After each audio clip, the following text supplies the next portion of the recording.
entendo que Deus está despertando corações. Nunca, pelo menos não na minha geração, não neste período que nós estamos vivendo, se percebeu um sentimento tão extra-eclesiástico, algo interdenominacional, corações de pessoas olhando para o mundo e dizendo: rapaz, alguma coisa está para acontecer, está muito estranho esses dias, Jesus está cada vez mais próximo. A gente conversa com congregacional, com batista, com assembleano, com todo tipo de gente. Não é uma coisa de uma denominação, não é uma coisa... Pelo contrário, tem igrejas que nem preocupadas com isso estão pregando é para você ser próspero, como você vai conquistar o que você tem que conquistar,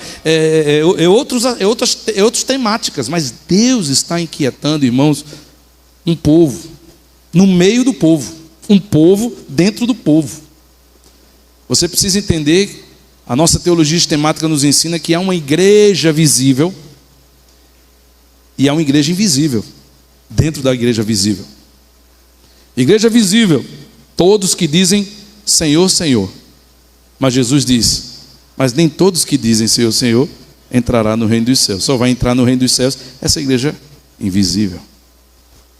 Entende? Há muitas pessoas sentadas ao nosso lado, numa mesma igreja, com a mesma história de vida cristã que nós temos, que estão dispersas, estão anestesiadas, achando que isso é exagero, ou nem gostam de conversar sobre isso, porque dá medo, dá calafrio. Mas Deus tem inquietado o meu coração, e eu quero estar preparado para o que há de vir. E é minha responsabilidade que você seja também despertado, porque eu não quero ter que ouvir que eu não fiz a minha parte, que eu não pastoreei como deveria. Portanto, vamos fazer essa leitura juntos? Mateus 24, do verso 44 até o verso 51, diz assim a palavra do Senhor, todos comigo que conseguirem ler. Por isso, estáis vós apercebidos também, porque o Filho do Homem há de vir a hora em que não penseis.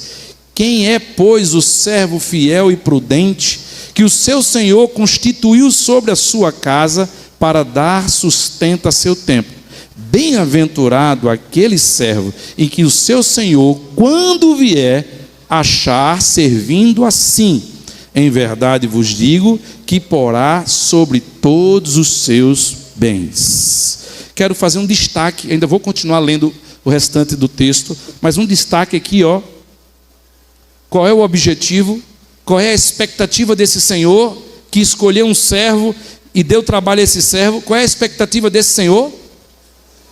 Achar servindo assim. Assim como o Senhor o colocou para servir. Continuando o texto, verso 48 diz, vamos lá juntos?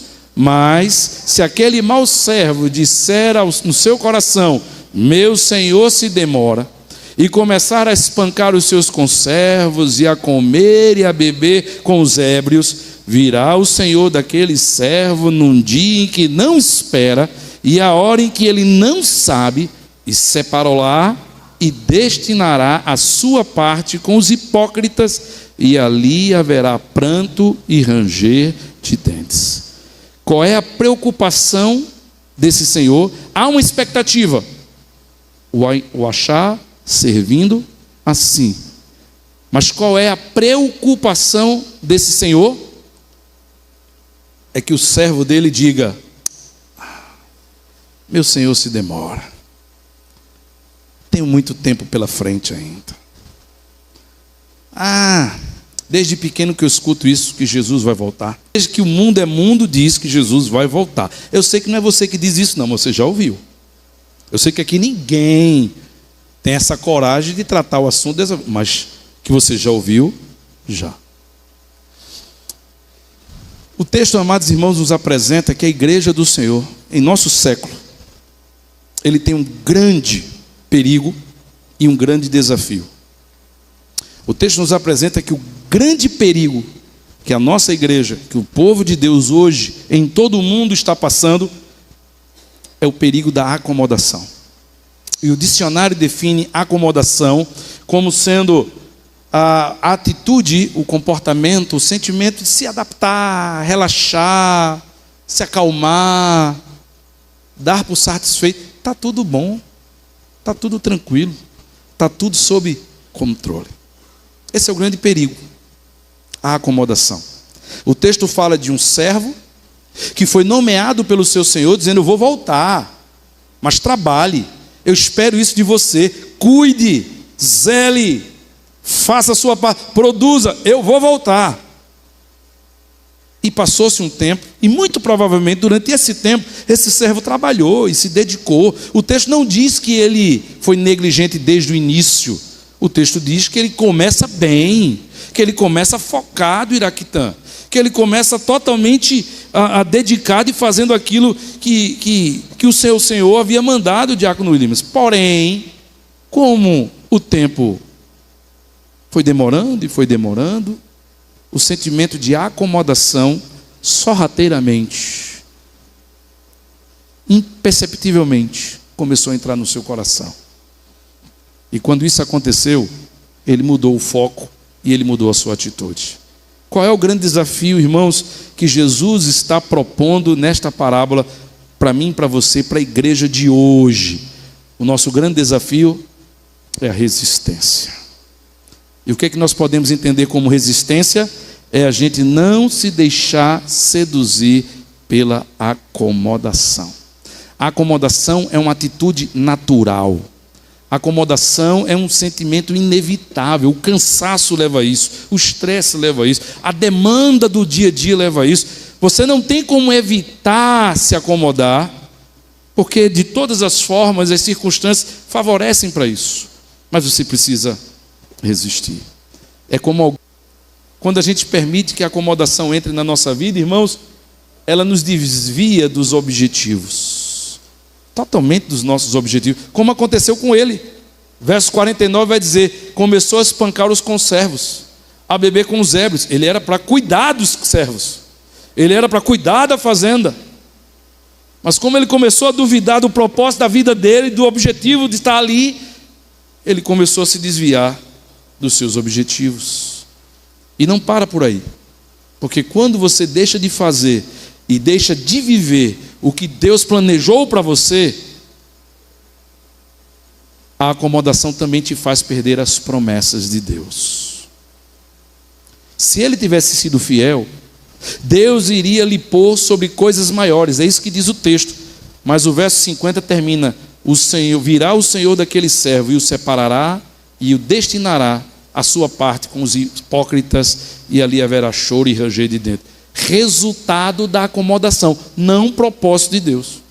Deus lhe colocou sobre a sua obra, e se Deus o achasse fiel, Deus iria colocá-lo sobre obras maiores. Esse era o plano de Deus para a vida dele. Mas a acomodação lhe trouxe dúvidas, afetou os seus objetivos e atrapalhou o planejamento de Deus para a vida dele. Agora o Senhor virá e vai puni-lo. Precisamos lutar contra a acomodação. Ele é um perigo eminente nessa geração. E o próprio Senhor Jesus nos ensina alguns antídotos, algo que nos ajuda. Por exemplo, se você não quer pensar, se você não quer se acomodar, se você não quer que isso influencie na sua vida, você precisa lembrar que o tempo da volta de Jesus já está determinado. Olhe, você não sabe, eu não sei, mas ele sabe, está determinado. A segunda coisa, queridos, que serve como antídoto, é reconhecer que os sinais dessa volta, eles estão claros, cada vez mais frequentes e progressivos. Claros porque é inegável, até o não crente percebe. Reconheça. Esses sinais são cada vez mais claros, frequentes e progressivos. Mas um terceiro antídoto, amados irmãos, é lembrar que o maior incentivador para que você se acomode, para que você durma, para que você baixe a guarda, para que você viva neste mundo como se ele fosse a melhor coisa da sua vida, é o diabo. O diabo trabalha todos os dias, 24 horas. Tem as séries das TVs a cabos, aquelas temporadas, os filmes, os artistas, a cultura, o show, tudo neste mundo. Eu estou avisando a vocês. Eu estou avisando a vocês. Eu vou-lo tenho dito. É interessante, amados irmãos, você entender que ele está dizendo que vai enganar muitos dentro da igreja. Só não vai enganar os escolhidos.